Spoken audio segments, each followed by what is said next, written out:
पुढची बातमी पाहतोय। करमाळ्यात घातक टर्मिन इंजेक्शन्स जप्त करण्यात आलेत।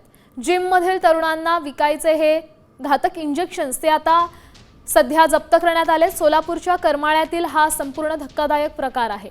150 बाटल्यांसह 2 लाखांहून अधिकचा मुद्देमाल सध्या हस्तगत करण्यात आलाय।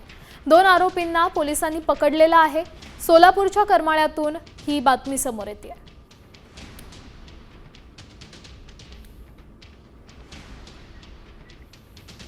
सध्या 2 जणांच्या विरोधात गुन्हा दाखल आहे आणि यामध्ये सदरची इंजेक्शन्स त्यांनी विक्रीसाठी कोणाकडून आणले होते, त्यांना ते माल कोण पुरवतंय याचा अधिक तपास सुरू आहे।